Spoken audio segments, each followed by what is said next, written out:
বেগম খালেদা জিয়াকে নিয়ে আর জনাব তারেক রহমানকে নিয়ে হুজুর কি বলতেছে কথাগুলা শুনুন।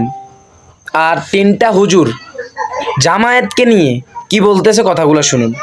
ম্যাডাম খালেদা জিয়ার ছবি, তারেক রহমানের ছবি আমার ছবির উপরে যখন শোভা পাবে, তখন এই এলাকার প্রত্যেকটি আবাল বৃদ্ধ এই সম্মেলনে আসতে বাধ্য হবে ইনশাআল্লাহ।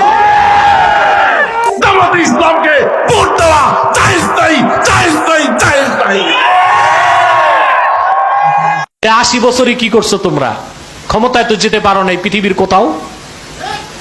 তো তোমরাই কি করছো গণতন্ত্র পূজা করে? তোমরা তো গণতন্ত্র পূজা করে রাসূলুল্লাহর আদর্শ থেকে দূরে সরে গেছো। দুনিয়াও পেলা না, আখেরাতও পেলা না।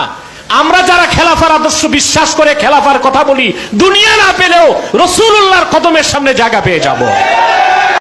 তারা আমাদেরকে পরিষ্কার বলেছে যে আপনারা যদি সারা দেশ থেকে ম্যান্ডেট তৈরি করতে পারেন, ইসলামের পক্ষে যদি আপনারা রায় আনতে পারেন, বিএনপি সর্বপ্রথম এই ইসলামী শক্তির পক্ষে দাঁড়াবে।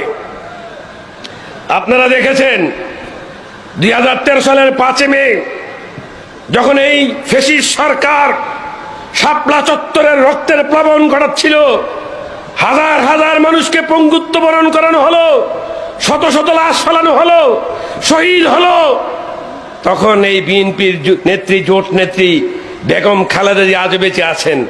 তাকে দুনিয়ার থেকে শেষ করে দেওয়ার জন্য এমন কোন চেষ্টা, আমার মনে শেখ হাসিনা ঘুম থেকে ওইটা চোখ খুললেই জিগাই তো খালেদা জিয়া আসেনি, যদি আসে তখন আবার চোখ বন্ধ করে বুক আটকে উঠত। এমন তাচ্ছিল্য করছে, মনে আছে